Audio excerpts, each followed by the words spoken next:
राधे राधे। मैं Amit Kumar study affairs के YouTube channel पर आपका बहुत बहुत स्वागत है। बताइए आप लोग कैसे हैं। आई होप आप अच्छे से पढ़ाई कर रहे होंगे और स्वस्थ होंगे। जैसा कि हमने डिसाइड किया था बीते दिनों कि हम पहले अपने आज क्लास जो है 3 सेक्शन में डिवाइड करके पढ़ेंगे। पहला होगा करंट अफेयर्स का, दूसरा था योजना और तीसरा था सब्जेक्ट, यानी जो सब्जेक्ट हम पढ़ने वाले हैं। ठीक है, लेकिन कल से क्या होगा ना कि आपको करंट अफेयर्स की एक वीडियो और योजना की एक वीडियो और सब्जेक्ट जो मैं पढ़ाऊँगा उसकी एक वीडियो अलग अलग वीडियो फॉर्म में मिलेगी आपको, क्योंकि थोड़ी वीडियो लंबी हो जा रही है और थोड़ी समस्या हो जा रही है। मैं भी आज 2 दिन के बाद क्लास ले रहा हूँ, थोड़ा बिजी शेड्यूल है, तो इसलिए कोशिश करें कि स्पेसिफ़िक वीडियो अलग अलग सेक्शन में वीडियो जो है लाया जाए। अब वीडियो ज़्यादा लंबी ना हो, थोड़ी छोटी बने और इतना मैं क्लास में बताऊं कि जो चीज़ आपको रिवाइज करने में आसान हो और थोड़ा समझ में आए। ठीक है, ज़्यादा वीडियो लंबी हो जाती है तो फिर प्रॉब्लम हो जाता है। ठीक है, तो हम पिछले क्लास में क्या पढ़ रहे थे, कल से आपको तीनों वीडियो अलग अलग फॉर्म में मिलेगी। ठीक है, मेरी कोशिश रहेगी कि मैं वीडियो डेली अपलोड कर दूं, डाल दूं। थोड़ा सा बिजी चल रहा हूँ इसलिए थोड़ी समस्या हो जा रही है, इसके लिए सॉरी आप लोग को। और चलिए आज का क्लास स्टार्ट करते हैं। तो हम पढ़ रहे थे प्रेसिडेंट ऑफ इंडिया, भारत के राष्ट्रपति। तो बीते दिनों हमने पढ़ा था, हमने परिचय पढ़ लिया था, जिसमें हमने पढ़ा था कि भारत के राष्ट्रपति का जो वर्णन है हमारे संविधान के अनुच्छेद 52 से लेकर 62 तक है, 62 तक इसका वर्णन किया गया है। ये हमने पढ़ा था। और हमारे जो भारत के राष्ट्रपति हैं, भारत के प्रथम नागरिक, इन्हें कहते हैं फर्स्ट सिटीजन ऑफ इंडिया। और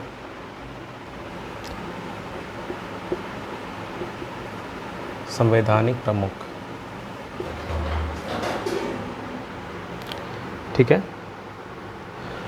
हमने ये पढ़ा था। और इसके बाद हमने पढ़ा था कि चयन प्रक्रिया क्या होगी, यानी इलेक्शन का जो प्रोसेस है हमने इसे पढ़ा था। थोड़ा सा हम रिवाइज कर लेते हैं 5 मिनट्स में कि हमने क्या क्या पढ़ा था। हमने परिचय पढ़ा था उनका कि भारत के प्रथम नागरिक, फर्स्ट सिटीजन ऑफ इंडिया, हमारे भारत के राष्ट्रपति कहा था, संवैधानिक प्रमुख है। ठीक है, और ये कार्य संवैधानिक प्रमुख कहेंगे। और इनका जो चयन प्रक्रिया था ये हमने पढ़ा था कि इनका जो चुनाव होता है, ठीक है, तो वो अप्रत्यक्ष तरीके से होता है, प्रत्यक्ष नहीं होता है। यानी भारत के राष्ट्रपति के लिए वोट हम डायरेक्ट जो होती है, जनता वोट नहीं डालती है, बल्कि जनता के से चुने गए जो प्रतिनिधि होते हैं, जो MLA हैं, MP हैं, वो वोट डालते हैं। ठीक है, फिर इससे राष्ट्रपति जी का चुनाव होता है। ठीक है, तो ये प्रोसेस है, हमने इसे जाना था, समझा था। और हमारे जो भारत के राष्ट्रपति का जो वोटिंग है ये हमने पढ़ा था अप्रत्यक्ष चुनाव, और इसकी पूरी व्यवस्था है कैसे हुआ था ये हमने आपको समझाया था पिछले क्लास में। ठीक है, इनडायरेक्ट इलेक्शन होता है। ठीक है, फिर इसमें ये हमने समझा था कि कौन कौन इसमें वोट डालते हैं। ठीक है, तो हमने ये समझा था कि हमारे पहले क्लॉज में, 1 मिनट, थोड़ा सा जगह की दिक्कत है।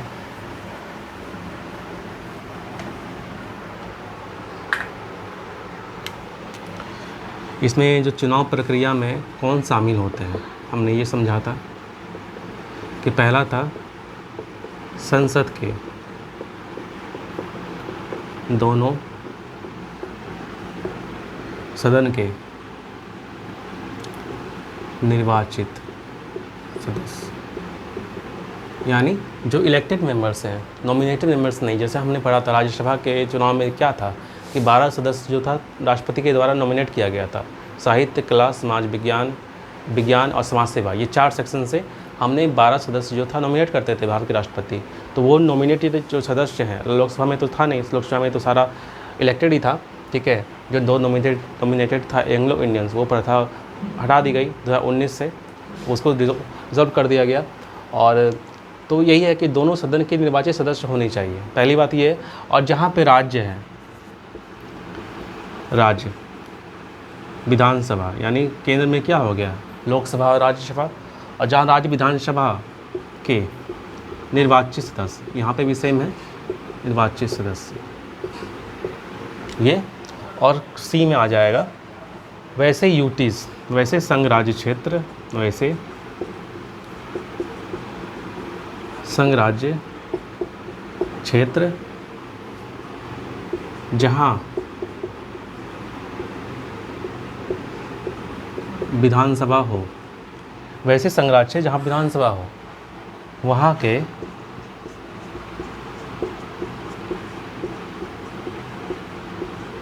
निर्वाचित सदस्य। तो ये जो संघ राज्य क्षेत्र है हमारे क्या था, 28 हमारे राज्य हैं, ठीक है, और प्लस हमारे 8 संघ राज्य क्षेत्र हैं, ठीक है। हमने ये तो समझ लिया कि संसद यानी लोकसभा और राज्यसभा, ये हमने समझ लिया। लोकसभा राज्यसभा के जो था निर्वाचित सदस्य इसमें शामिल होंगे जो राष्ट्रपति के चुनाव के लिए वोट करेंगे, ठीक है, हमने ये समझा। फिर बी में हमने समझा राज्य विधानसभा के निर्वाचित सदस्य, यानी राज्य विधानसभा में कौन से आ गए, राज्य विधानसभा में हमारे आ गए, यहाँ पे मैं लिख देता हूँ, राज्य विधानसभा में हमारे आ गए, जैसे देखो राज्य विधानमंडल कहते हैं, जिस तरह केंद्र में हम संसद कहते हैं ना, उसमें 3 पार्ट्स, राष्ट्रपति, लोकसभा, राज्यसभा। तो राज्य विधानमंडल में क्या हो जाएगा, विधानसभा एक तो होता है कि विधानसभा जो हर राज्य में है, ठीक है, और दूसरा होता है विधान परिषद। ये विधानसभा को इंग्लिश में क्या कहेंगे, लेजिस्लेटिव असेंबली, लेजिस्लेटिव असेंबली, ठीक है। और विधान परिषद को कहेंगे लेजिस्लेटिव काउंसिल। आपने ये समझा, ठीक है। तो हमने सभी में हम समझ रहे थे राज्य विधानसभा के निर्वाचित सदस्य। तो राज्य विधानसभा, तो हमारा राज्य विधानसभा ये हो गया विधानमंडल में, इसके निर्वाचित सदस्य इसमें राष्ट्रपति के लिए हमें वोट करेंगे, ठीक है, राष्ट्रपति के लिए चुनाव करेंगे। और विधान परिषद जो होता है, विधान परिषद देखिए हर राज्य में नहीं है, विधान परिषद जो होता है कि हर राज्य में नहीं है, ठीक है, हर संघ राज्य में जो है विधान परिषद नहीं है, लेकिन जहाँ कहाँ पे विधान परिषद है ये वाला पढ़ लेते हैं।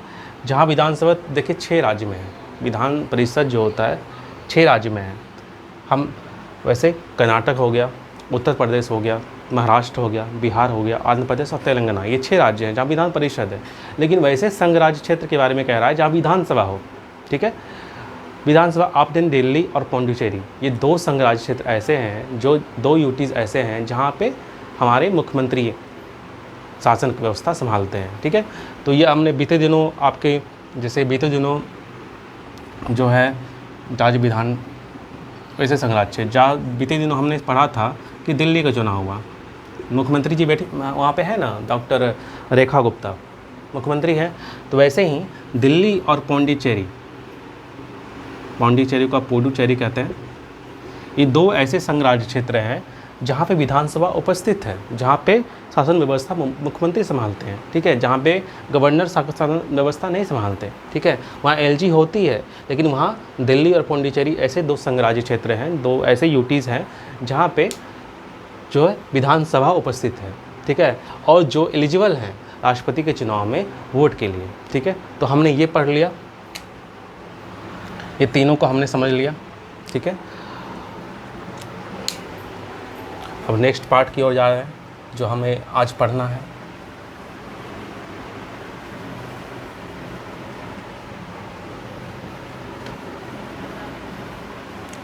आई होप मैं आपको जो भी पढ़ा रहा हूँ यहाँ पे, मैं आपको पूरा डिटेल पढ़ा रहा हूँ और आसान शब्दों में पढ़ा रहा हूँ ताकि आपको समझ में आए। मेरे यहाँ पढ़ाने का उद्देश्य यही है कि जो भी ज़्यादा क्लास लंबी ना हो, क्योंकि पॉलिटी एक जटिल थोड़ा विषय है, ठीक है। इसमें जो शब्द हैं इसके अपने शब्द हैं, यहाँ पे जनरल शब्द नहीं चलते हैं, यहाँ पॉलिटी के अपने शब्द हैं जिसे हमें लिखना और पढ़ना होता है। तो थोड़ा सा समझने के लिए थोड़ा जटिल हो जाता है, ठीक है। इसीलिए थोड़ी सी कड़वी दवाई है, इसलिए थोड़ी सी हमें थोड़ी डोज में इसे लेना चाहिए, ठीक है, ताकि आपको ज़्यादा देर तक याद रहे, ठीक है। क्योंकि कोई भी टॉपिक हम स्टार्ट करेंगे तो थोड़ा सा डीप जाता है, वो थोड़ा सा लंबा चलता है वो, ठीक है।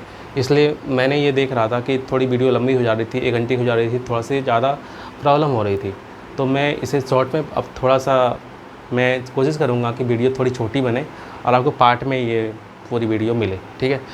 तो इसके बाद जो हमने पढ़ा था, अब इसकी चयन प्रक्रिया हमने समझ लिया। अब इसके कार्यकाल को आज जो हमारी क्लास होगी यहाँ से स्टार्ट होगी।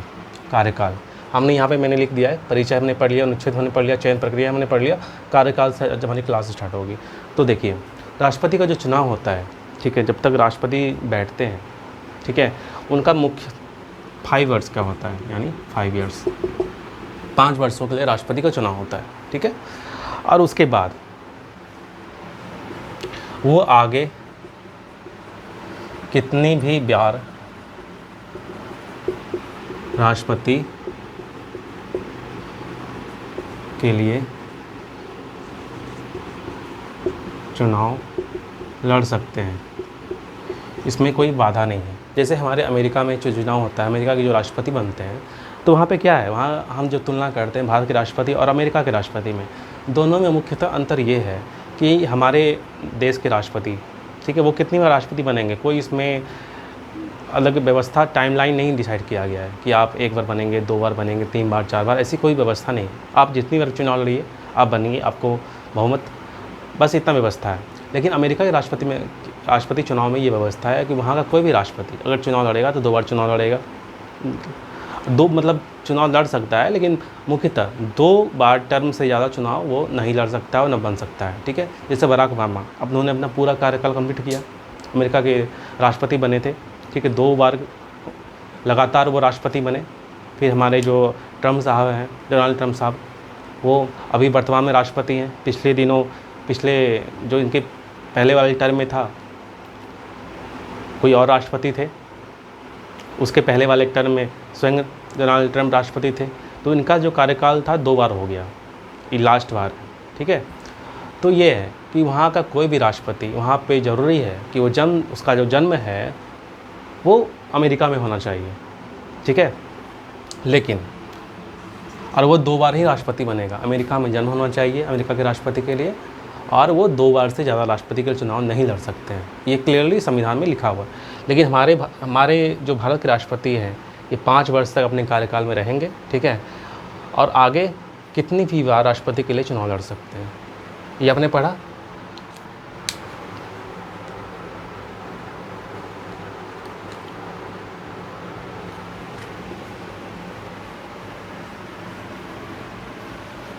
अब आगे हम पढ़ते हैं, इनके लिए योग्यता क्या होनी चाहिए।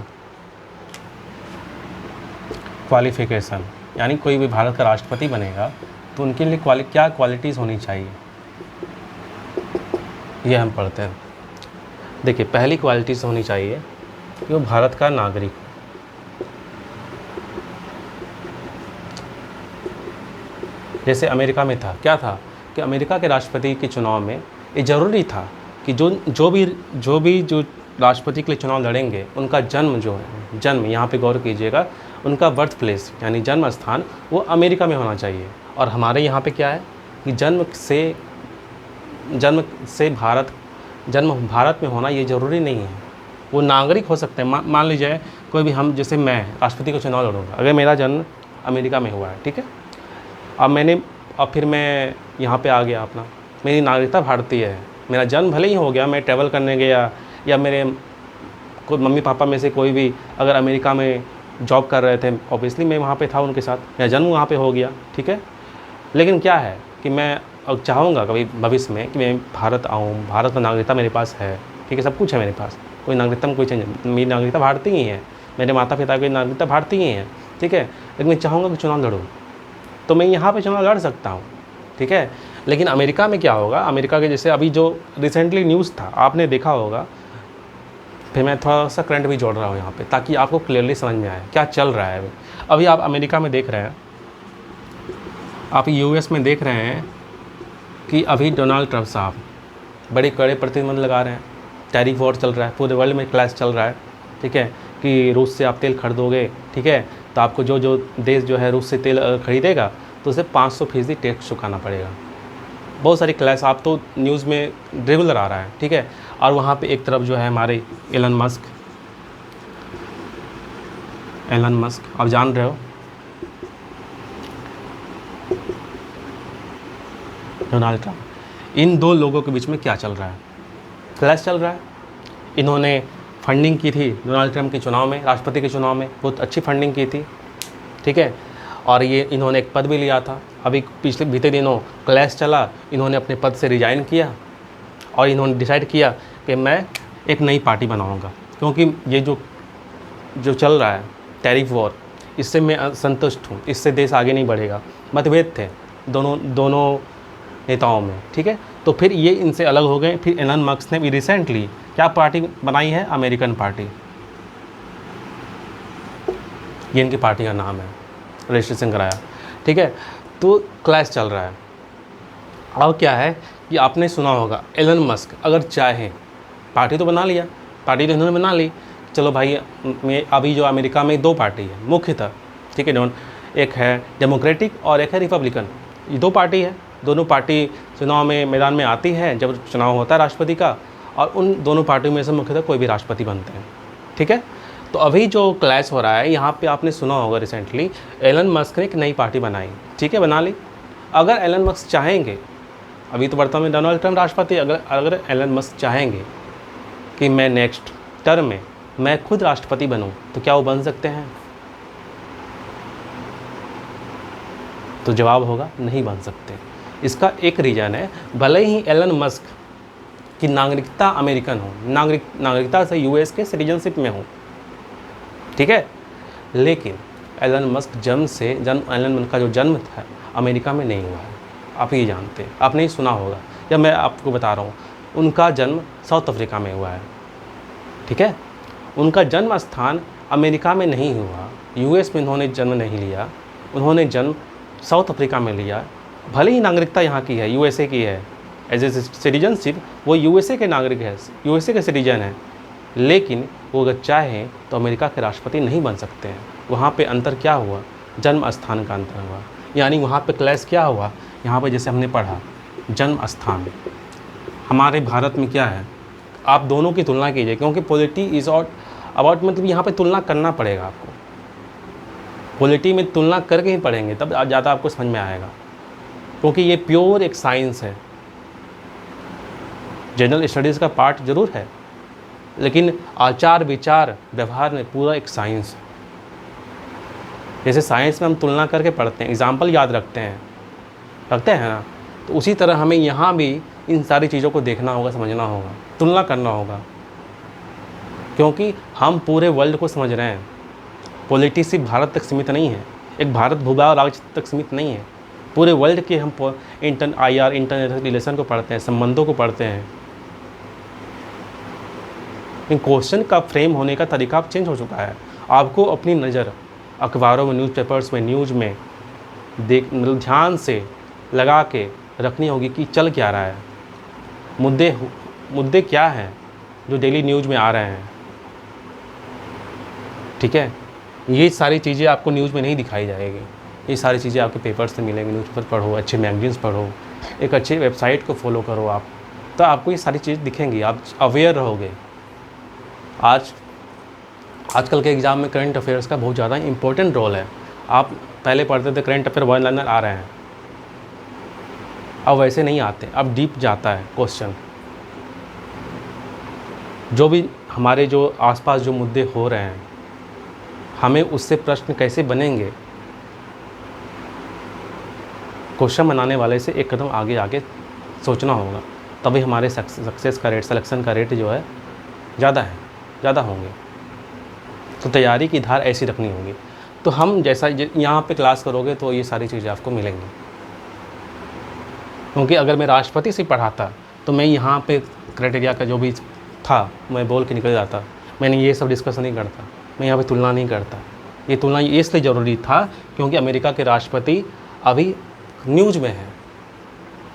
अमेरिका के राष्ट्रपति Donald Trump versus Elon Musk clash चल रहा है, नई पार्टी बन रही है अमेरिका के इतिहास में।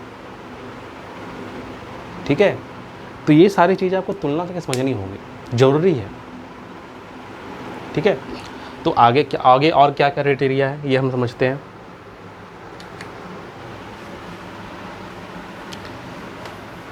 तो पहला हमने समझा भारत का नागरिक हूँ, जन्म स्थान जरूरी नहीं है भारत के राष्ट्रपति बनने में।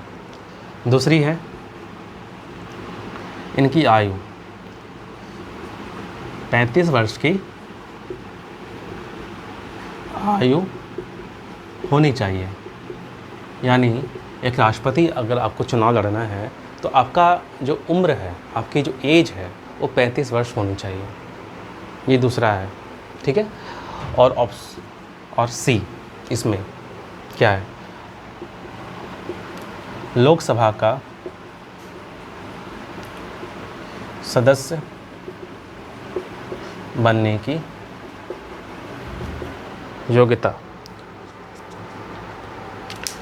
यानी जो भी लोकसभा का सदस्य, हमने पढ़ाया था आपको लोकसभा के सेक्शन में कि लोकसभा के सदस्य बनने के लिए क्या अर्हता चाहिए, क्या क्वालिफ़िकेशन चाहिए आपको वैसी योग्यता यहाँ पे आपको रखनी होगी।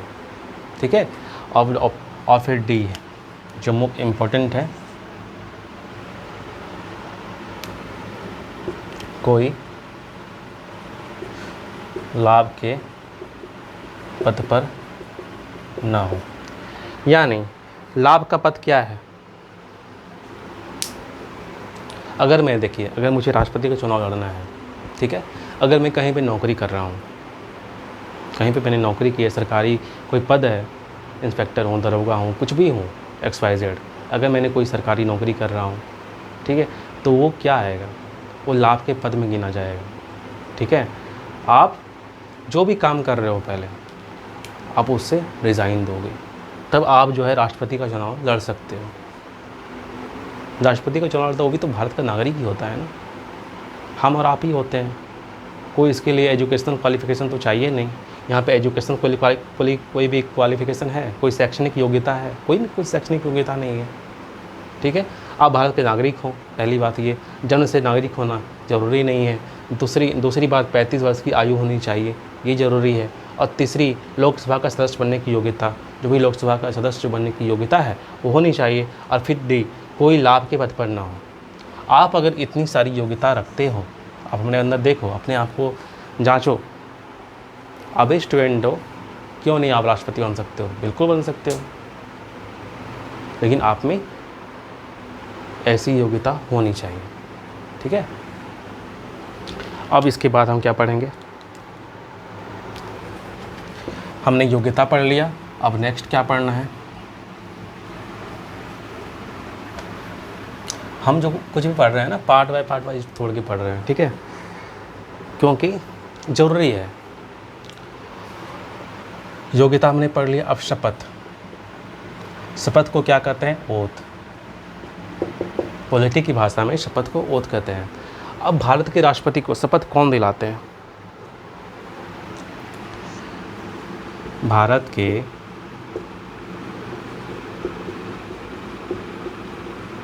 राष्ट्रपति को शपथ भारत के मुख्य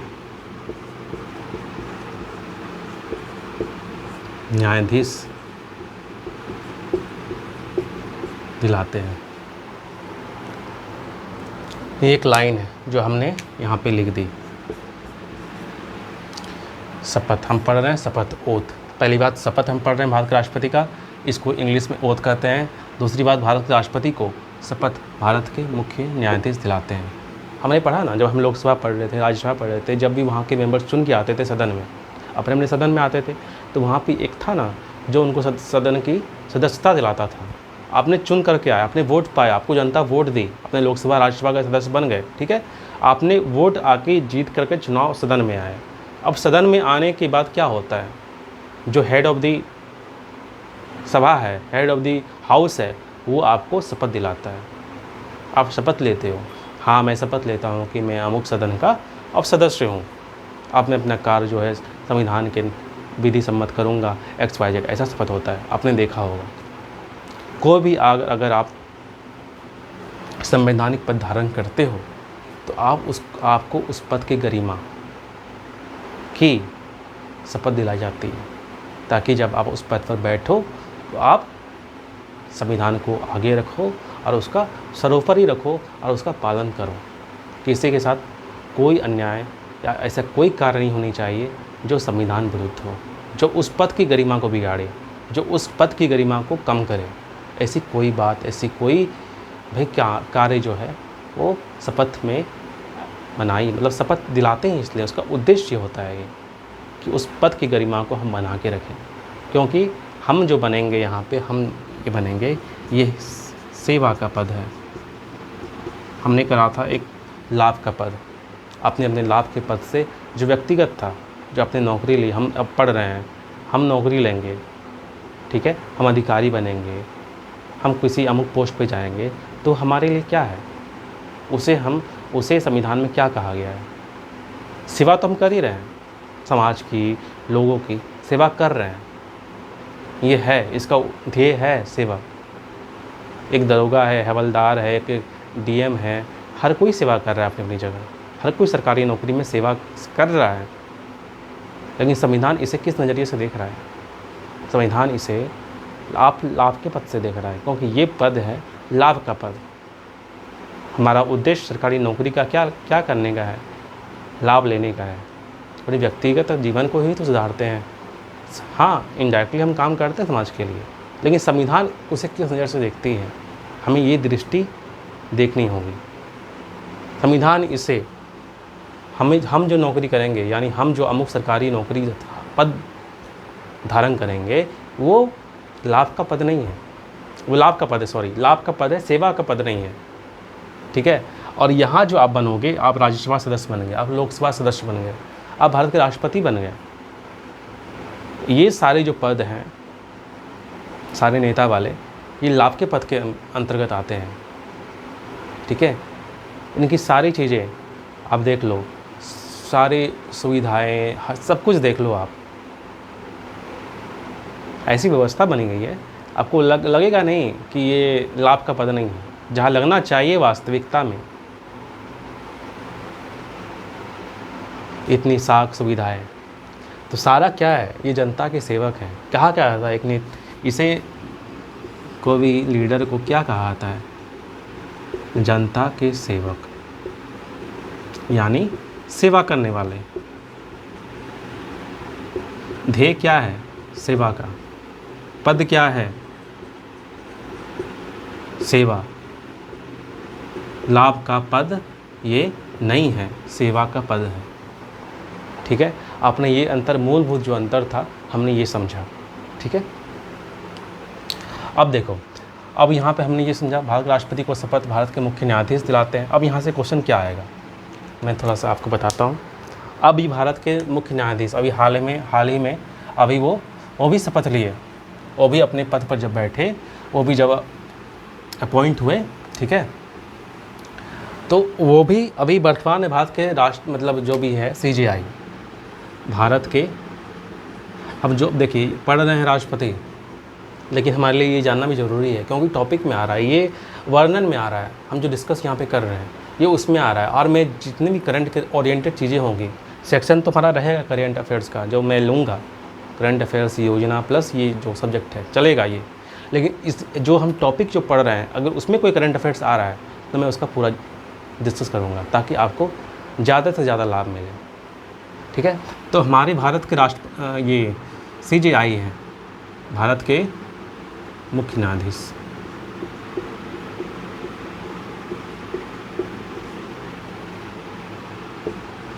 CJI यानी चीफ जस्टिस ऑफ इंडिया कौन है वर्तमान में?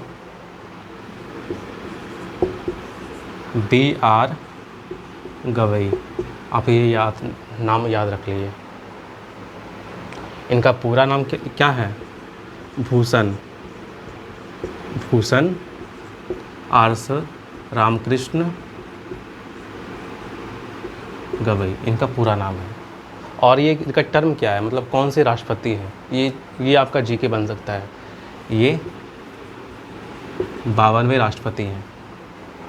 आपने ये समझा? इसके पहले कौन से राष्ट्रपति थे? पहले हम ये पढ़ लेते हैं इनके बारे में जो मुख्य तथ्य हैं। अगर कोई बहुत बड़ी सरकारी मतलब ऐसे पद पर बैठे हैं, प्रतिष्ठित पद पे, उनके बारे में जानना चाहिए। जो भी जैसे हमारे भारत के मुख्य न्यायाधीश हैं BR गवई, इनके बारे में जो फैक्ट्स हैं, जो एग्ज़ाम में पूछे जाएंगे आपसे, आपका ध्यान नहीं रहेगा। आपका ध्यान बस इतना ही रहेगा कि भारत के मुख्य न्यायाधीश कौन है। आपका ध्यान इतना ही रहेगा और ज़्यादा ध्यान दोगे आप 52वें ये मुख्य न्यायाधीश है, आप इतना ही ध्यान दोगे। लेकिन अगर क्वेश्चन इस क्लास का जो ध्येय है, उद्देश्य है, आपको हर चीज़ वो बताना जो आपके लिए बियॉन्ड एग्ज़ाम मतलब जानना जरूरी है। अगर वो अल्ट्रा भी पूछ दिया ना, वो अल्ट्रा भी जाके पूछ दिया, आपके 10 कदम आके भी जाके एग्ज़ाम अगर आयोग अगर ये चाह रहा है कि आपको फंसाने की, आप कहीं फंसा सकते हैं, तो आप वो सवाल बना दोगे। इस क्लास का उद्देश्य यही है कि आपको हर चीज़ को पोस्टमार्टम करके अच्छे से समझाना, पढ़ाना, ताकि सिलेक्शन में नो बाधा, आपके सिलेक्शन के रेट बढ़ जाए। तो यहाँ पे फैक्ट्स क्या होंगे? पहले ये बौद्ध हैं, आप जानते हो ना, हिंदू, मुस्लिम, सिख, ईसाई, बौद्ध, जैन, ये धर्म है। पहले बौद्ध एवं दूसरे दलित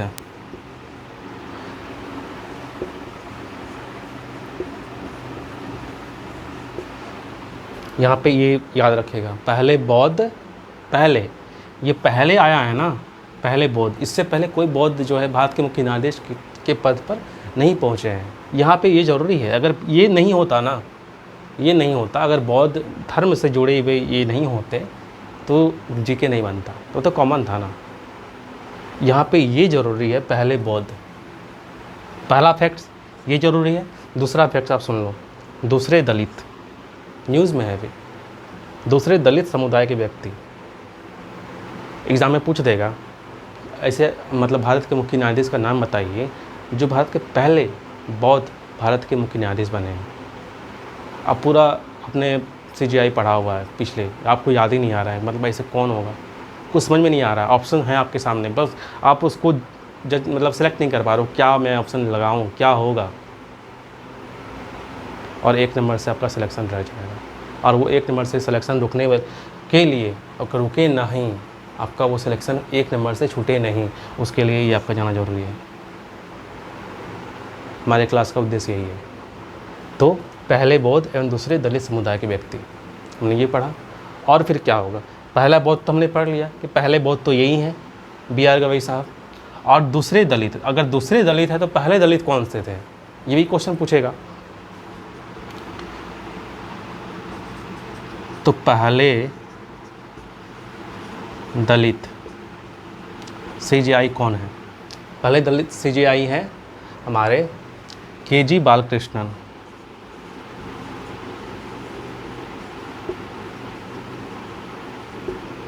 KG बालकृष्णन, हिंदी में लिख देता हूँ, KG बालकृष्णन। ये पहले दलित समुदाय के ऐसे व्यक्ति थे जो भारत के मुख्य न्यायाधीश के पद तक पहुँचे बने। ठीक है, हमने ये पढ़ लिया। पहले ये थे, दूसरे वाले कौन है? BR गवई साहब।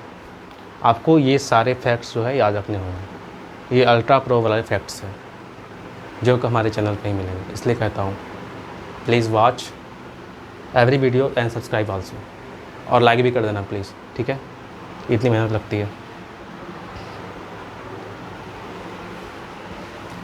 अब देखो,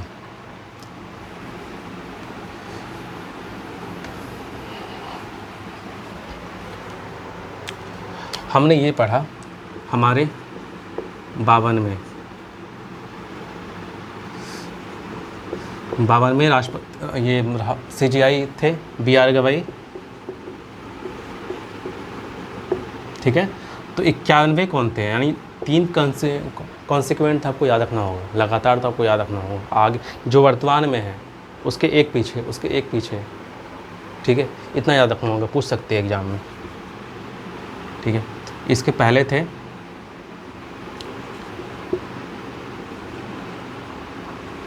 संजीव खन्ना, संजीव खन्ना थे इनके पहले।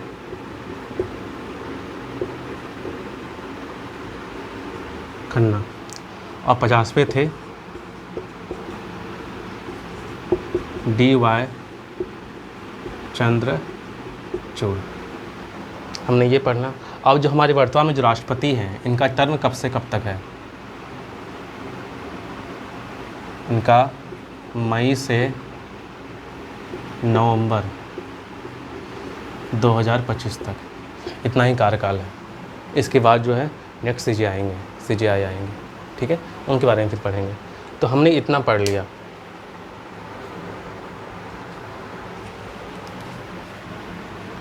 ठीक है। तो आज के लिए आज जो क्लास है हमारी यहीं तक होगी, ठीक है। नेक्स्ट क्लास में हम यानी कल हम यहाँ से पढ़ेंगे सत्ता और कार्य। एक दिन की क्लास है, फिर आपकी क्लास जो है राष्ट्रपति की, भारत के राष्ट्रपति की, वो समाप्त हो जाएगी, ठीक है। जितनी भी हमें चीज़ें जाननी चाहिए भारत के राष्ट्रपति के बारे में वो हम जान लेंगे। तो हमने अब तक क्या पढ़ा? हमने इंट्रो परिचय पढ़ लिया, भारत के राष्ट्रपति के बारे में परिचय पढ़ लिया हमने। दूसरा हमने पढ़ लिया अनुच्छेद, उनका जो संविधान है, पद है भारत के राष्ट्रपति का, वो वर्णन किस अनुच्छेद में किया गया है, 52 से 62, ये हमने पढ़ लिया। ये अनुच्छेद बहुत इंपॉर्टेंट होते हैं। पॉलिटी जब भी आप पढ़ते हो तो अनुच्छेद सबसे ज़्यादा इंपॉर्टेंट होते हैं, क्योंकि जो भी इंपॉर्टेंट अनुच्छेद है वो आपके मुंह पे होनी चाहिए, आपको जानकारी होनी चाहिए, क्योंकि अक्सर इससे क्वेश्चन बनते रहे हैं। ये रिकॉर्ड कह रहा है एग्ज़ाम का। सरल होता है कि अनुच्छेद वन लाइन ऑफ फैक्ट्स होते हैं कि पूछ दिया जाता है एग्ज़ाम में, और आपको अनुच्छेद जो इम्पोर्टेंट जो पोस्ट है, राष्ट्रपति की, जज की, प्रधानमंत्री की, मुख्यमंत्री की, ये सारी चीज़ें का जिनका जहाँ पे वर्णन है वो आपको याद रखना होगा, ठीक है। और फिर हमने चयन प्रक्रिया पढ़ लिया, इलेक्शन प्रोसेस क्या था हमने ये जान लिया, ठीक है। और फिर हमने जान लिया कार्यकाल क्या था, उनका टर्म क्या था, ये हमने जान लिया। फिर तो हमने उनकी योग्यता जान ली,